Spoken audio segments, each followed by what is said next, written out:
de sangre que llega a los tejidos? Es la cantidad de sangre para aportar el oxígeno y los nutrientes. Entonces, la presión arterial media sería la presión que se requiere para aportar los nutrientes y oxígeno a los tejidos. Esa es la perfusión, ¿ok? Entonces, por eso el gradiente de presión ya está establecido. Ya no hay mucho que modificar. Lo mismo, el flujo sanguíneo se dice que debe de ser aproximadamente de 100 mililitros por segundo, ¿ok? Entonces, para calcular la resistencia de acuerdo a la ley de Ohm, resistencia es igual a gradiente de presión entre lo que es el flujo. Esto nos va a dar que 100 milímetros de mercurio entre 100 mililitros es igual a 1. Entonces, a nivel sistémico, una unidad de resistencia periférica equivale la movilización de 100 mililitros por 100 milímetros de mercurio. O sea, se requieren 100 milímetros de mercurio para movilizar 100 mililitros. ¿Quedó claro?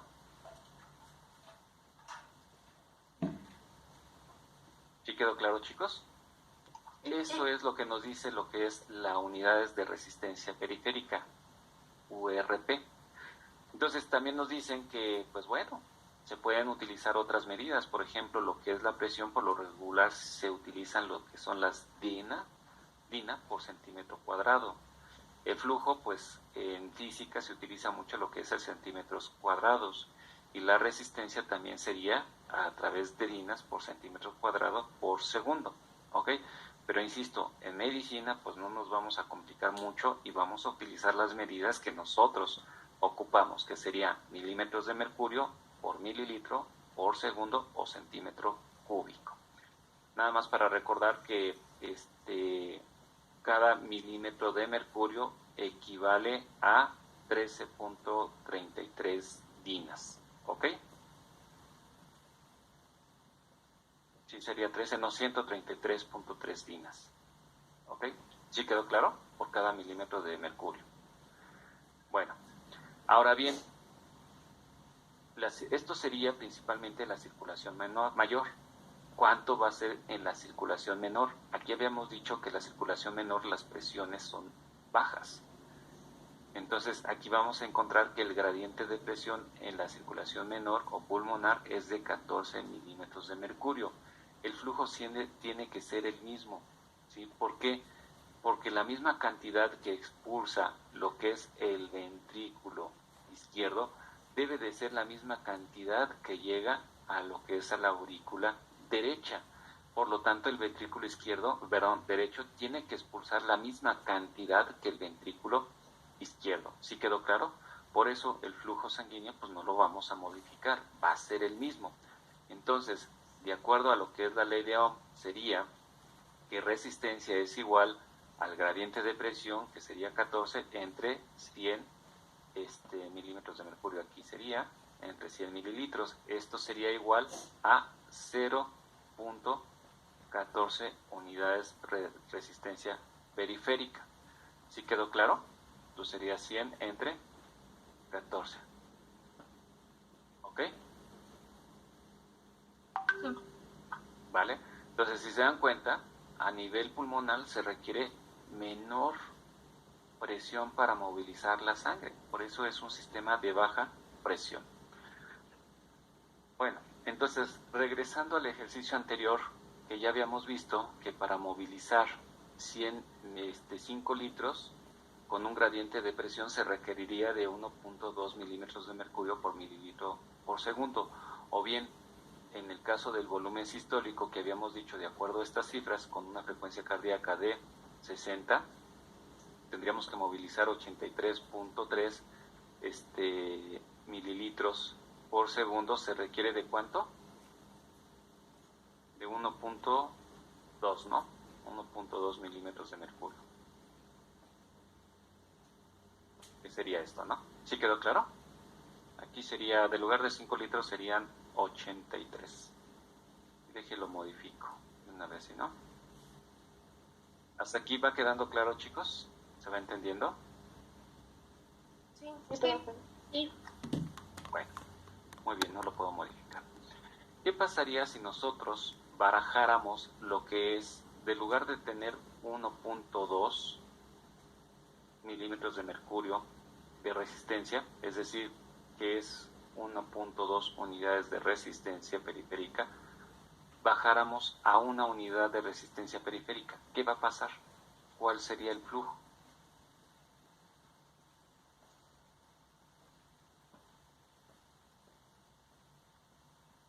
¿Qué pasaría, chicos? Hagan lo que es la ecuación.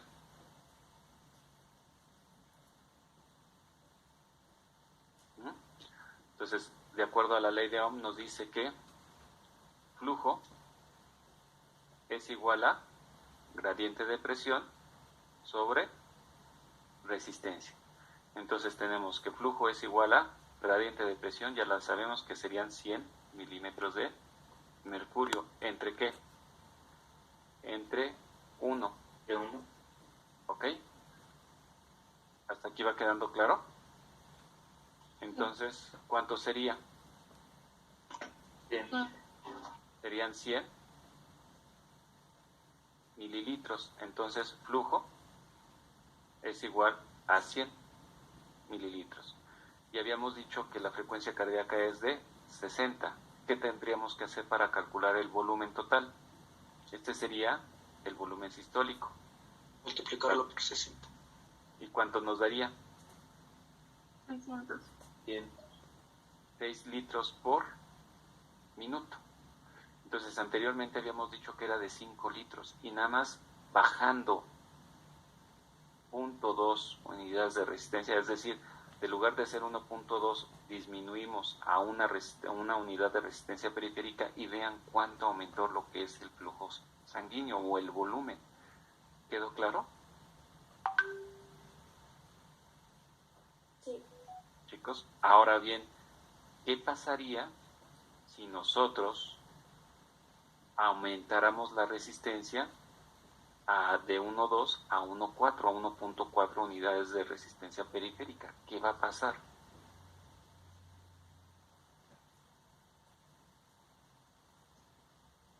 Vamos a hacer lo que es nuevamente la ecuación.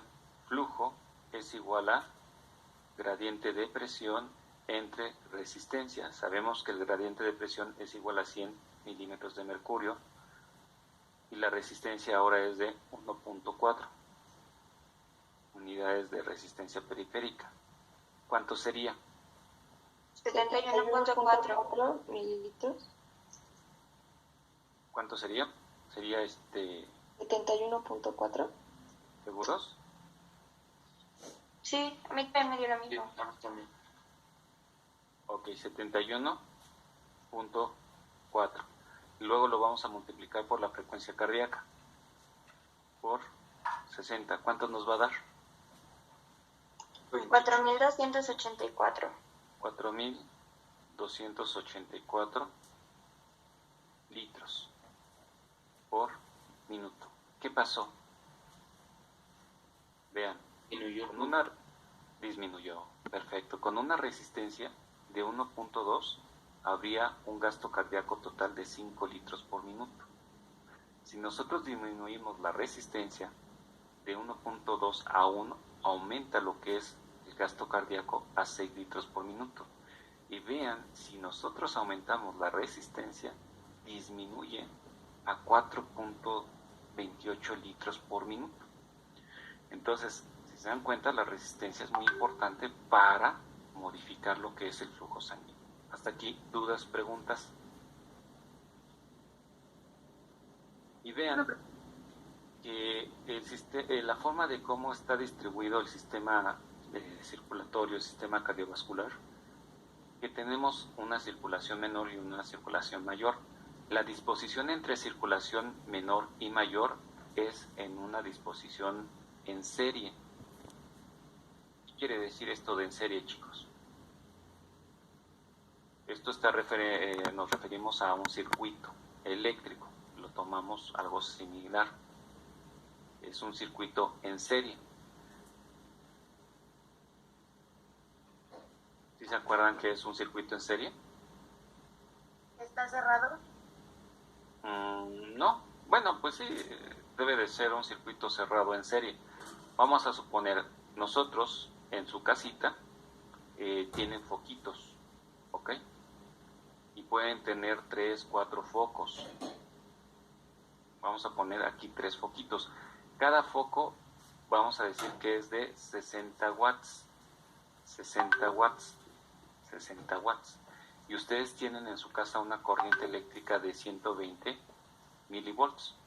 Entonces, nosotros al pasar la corriente eléctrica para prender cada foco, este foquito va a consumir 60 volts de estos 120 milivolts que está pasando.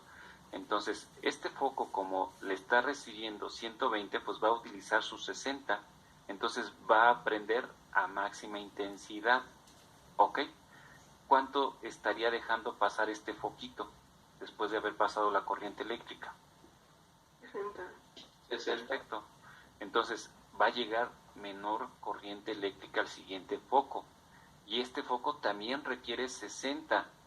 Entonces, este también va a prender a su máxima intensidad. ¿Cuánto le estaría pasando al tercer foquito? Nada.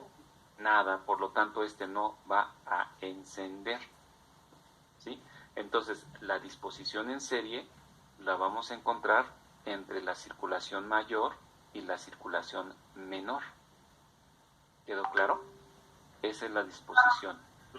Sin embargo, los órganos los órganos o los sistemas del cuerpo en la circulación mayor tienen una disposición en paralelo. En su casita, su distribución de la corriente eléctrica está en paralelo y no está en serie. Porque si estuviera en serie, cuando ustedes prendieran su foco de su habitación, disminuiría la que está después de su habitación. El foco disminuiría, la luz de la siguiente habitación reduciría. Y el último foco le va a tocar prácticamente nada, entonces no va a prender, ¿sí? Entonces, para evitar esto, hay una disposición en paralelo.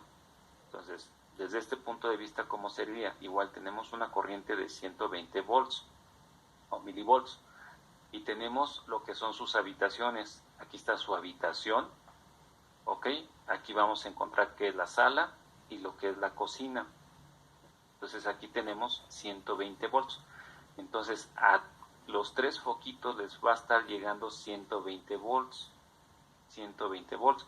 Por lo tanto, si este requiere de 60 milivolts para prender, pues sí va a ocupar los 60 y va a pasar 60.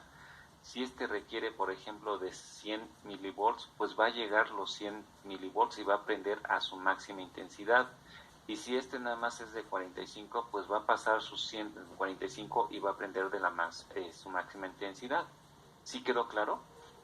Entonces, por eso, ustedes en su casita, a pesar de que tienen 120 milivolts en la entrada, pueden encender su televisión, pueden encender lo que es su computadora, tener el foco encendido, tener el refrigerador y van a trabajar normal porque la disposición es en paralelo.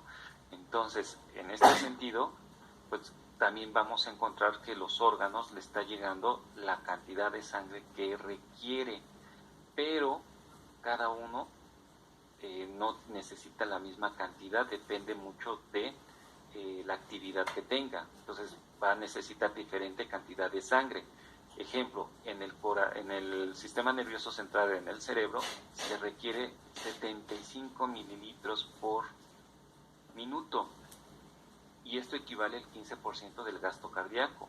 Entonces, para que llegue estos 75 mililitros por minuto se requiere una unidad de resistencia de 8, mientras que en el corazón vea se requiere 25 mililitros por minuto, ¿ok? Y equivale al 5% del gasto cardíaco. Entonces, como se requiere menos, la resistencia es de 6.7. Y así vemos que cada órgano y tejido va a variar su resistencia dependiendo de la cantidad de sangre que se requiera. ¿Quedó claro? Entonces, si se requiere más, hay menos resistencia. Sí, si se requiere mayor cantidad de sangre, va a disminuir la resistencia. Si se requiere si se requiere menor cantidad de sangre, aumenta la resistencia. ¿Sí quedó claro? Porque a mayor resistencia, menor flujo. Y si se requiere mayor cantidad de sangre, disminuye la resistencia. Entonces, a partir de esto, a través de lo que es la ley de Ohm, vamos a decir que para aumentar el flujo es directamente proporcional al gradiente de presión e inversamente proporcional a la resistencia. Es decir, a mayor flujo va a haber mayor gradiente de presión y menor resistencia. Lo mismo ocurre si nosotros queremos disminuir el flujo. A menor flujo sanguíneo va a ser menor gradiente de presión y mayor resistencia. ¿Ok? ¿Quedó claro? Sí. ¿Dudas, preguntas? Sí, hace rato cuando nos dijo lo de la circulación en serie, no entendí cómo es que aplicaba en el cuerpo. Como el cuerpo está en un sistema en paralelo, tenemos que la aorta, vamos a dibujar lo que es la aorta, va a llevar lo que es un volumen sistólico que habíamos dicho que es pues vamos a manejar que es todo el gasto cardíaco, ¿no? Que va a manejar un volumen de 5.5 litros por minuto, que sería todo el volumen sanguíneo. Entonces, la aorta, si se dan cuenta, va a tener ramas colaterales, como ya lo vimos al inicio del semestre, que nos los estuvo explicando el doctor Beni, ¿ok? Entonces, el corazón tiene sus propias arterias para que le dé les esté dando lo que es sangre. El cerebro o la masa encefálica también tiene sus propias arterias que le van a proporcionar la cantidad de sangre que requiere. Lo mismo va a ser lo que es el hígado, lo mismo va a ser lo que es el riñón, ¿sí quedó claro? Lo que es el estómago, los intestinos, ¿vale? Y si se dan cuenta, todos van a salir a partir de la aorta. Entonces, el corazón requiere aproximadamente del 15% del gasto cardíaco, que equivale a 0.75 litros por minuto o 75 mililitros por minuto. Entonces, para que llegue esta cantidad de sangre, las arterias y los vasos requieren que tenga una resistencia de 8 unidades de resistencia periférica. En el caso del cerebro sería de 6 a 7 unidades de resistencia periférica. ¿Ok? No sé si ya quedó claro. Pero ¿qué pasaría si nosotros lo tuviéramos en serie? Aquí estaría el corazón, después sería lo que es el cerebro, ¿ok? Luego vamos a poner lo que es el riñón. Entonces aquí el corazón estaría ocupando el 15% del gasto cardíaco, ¿ok? Entonces aquí estaría pasando aproximadamente el 75, sí sería 75 o 85, ¿no? Por ciento del gasto cardíaco. Aquí el cerebro no va a tener ningún problema porque aquí es el 5%. Entonces estaría pasando aquí 95%. El cerebro pues no hay ningún problema porque él nada más requiere 15. Entonces aquí pasaría, sería 75, ¿no? Pasaría 75% del gasto cardíaco. El riñón requiere aproximadamente del 20%. Entonces pasaría al siguiente órgano, aproximadamente sería el 55%. Y vean cómo va disminuyendo. Entonces al último órgano pues no le va a tocar nada. O los últimos órganos ya no les va a tocar nada del gasto cardíaco. Este sería en un circuito en serie. En paralelo se estaría asegurando que a todos los órganos le esté llegando la cantidad de sangre que se requiere para llevar a cabo su actividad. ¿Sí quedó claro? Sí, pero había mencionado que la circulación mayor y circulación menor era un circuito en serie, ¿no? Uh-huh. Pero eso es lo que no entendí. ¿Por qué? ¿O cómo pasa eso? ¿Por qué es en serie? Ajá.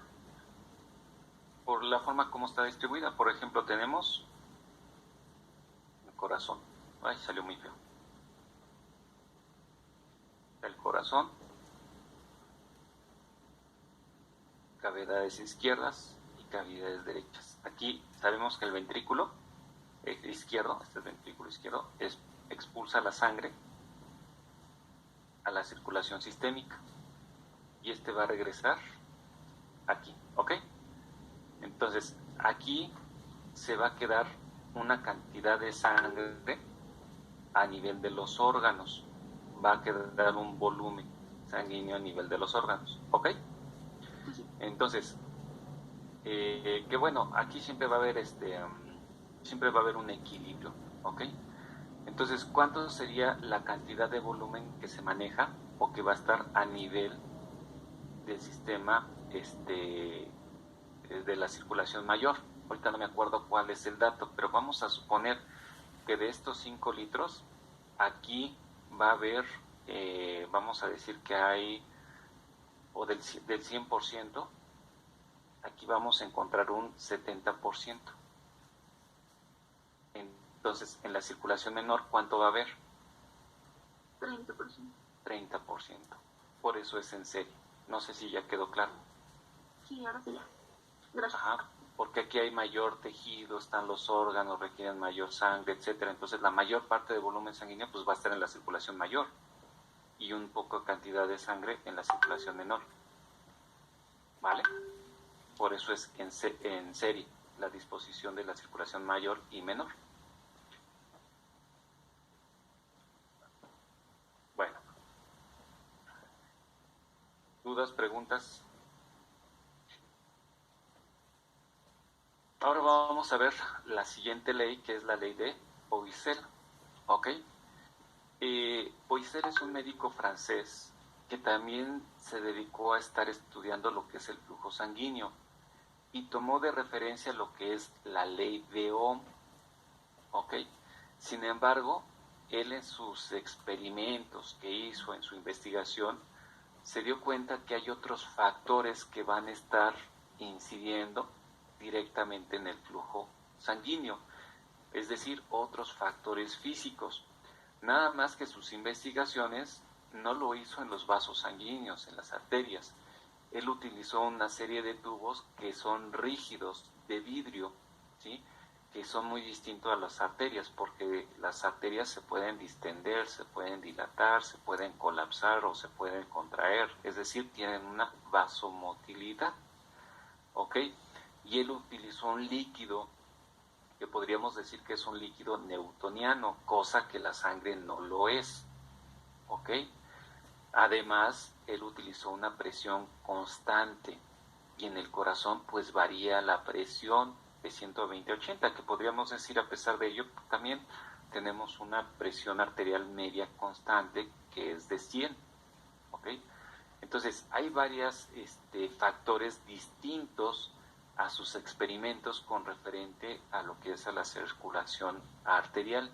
Sin embargo, pues bueno, sí hay algunas cosas que sí pueden aplicar a nivel de lo que es al sistema cardiovascular. Por ejemplo, utiliza tubos rígidos y de un solo calibre y es constante. Y en el sistema arterial, pues hay ramificaciones, ¿no? Entonces tenemos la arteria más ancha, que es la aorta, y las más delgaditas, que vendrían siendo lo que son las metaarteriolas. Pero también tenemos otro tipo de vasos muy delgaditos, que serían los capilares, que serían los más pequeños, y otros vasos que son muy grandes, que serían las venas. Entonces no es el diámetro constante. Entonces ahí no aplicaría lo que es la ley de Poiseuille en el sistema cardiovascular. Aquí hay un factor que no se cumpliría. También nos dice que el tipo de flujo que hay en estos tubos rígidos es de tipo laminar. ¿Y qué pasa a nivel de lo que es el flujo sanguíneo? Pues aquí vamos a encontrar que hay de 2 tipos o de 3 tipos de flujos. Uno que sería el laminar y otro que es el turbulento. Y el que se encuentra entre estos dos, que es el inestable. ¿Ok? Es decir, puede pasar al flujo laminar o puede pasar al flujo turbulento. Y todo esto se debe al diámetro de lo que son los vasos, ¿sí? El diámetro, el gradiente de presión va a determinar qué flujo vamos a tener, si es turbulento o es laminar o inestable, además de las características de lo que es la sangre. ¿Ok? Y ahorita después vamos a ver esto del flujo laminar o flujo turbulento. Entonces, el flujo laminar es un flujo ordenado. Es un flujo ordenado. Podríamos decir que las células de la sangre van uno detrás del otro. Por eso aquí, de su nombre, ¿a qué le suena el flujo laminar? Láminas. La laminita. Está formado por lo que son láminas, ¿no? Exactamente. Entonces, los eritrocitos, vamos a decir que están formaditos, ordenados. ¿Sí quedó claro? Pero ¿qué pasa? De todas estas láminas o estas filas que tenemos los eritrocitos, ¿cuál es el que va más rápido? El del medio. El que está en el medio. ¿Y cuál van más lentos? Los de las orillas. Entonces, los que están en las orillas están en contacto con lo que son las paredes de los vasos, ¿sí? Y es el que más resistencia tiene. Esta es la característica del flujo laminar. Mientras que en el flujo turbulento, un eritrocito hace esto. Forma una especie de remolinos. ¿Ok? Y estos nos van a ocasionar ruidos. Y tiene mucho que ver con lo que es cuando tomamos la tensión arterial, que son los ruidos de ¿quién?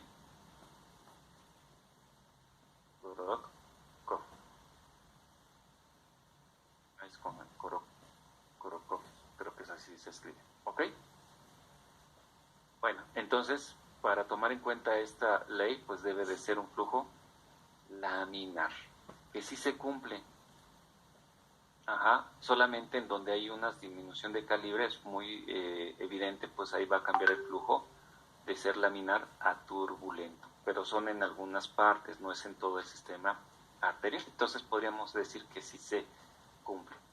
También en la ley de Boussel nos dice que el tipo de flujo debe de ser constante y no pulsátil.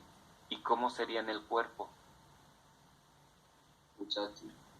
Es pulsátil, pero es el pulso de tipo, el flujo es de tipo pulsátil solamente en los grandes vasos. Es decir, en los vasos de gran calibre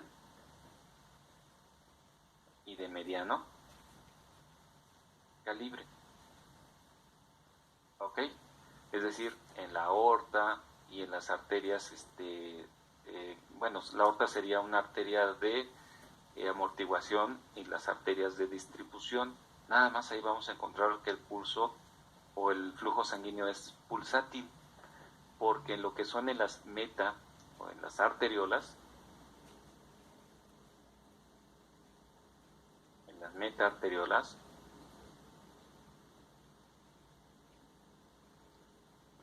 en los capilares y hasta en las venas, podríamos decir, el flujo ya no es pulsátil, es continuo. ¿Ok? Y esto es porque va disminuyendo de tamaño. Y vamos a encontrar que la mayor cantidad de vasos están en esta parte. Entonces podríamos decir que el flujo de todo el cuerpo, en la mayoría de los vasos, es de tipo continuo.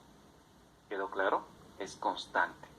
Entonces, esta condición, pues podríamos decir que se cumple, entre comillas, a medias. ¿Sí quedó claro?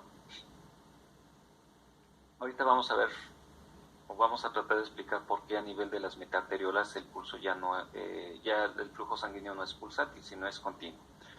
También vamos a encontrar que debe de haber ausencia de elementos de suspensión del flujo, es decir, que limiten lo que es el flujo sanguíneo, que haya una estructura que pueda evitar que haya un flujo constante.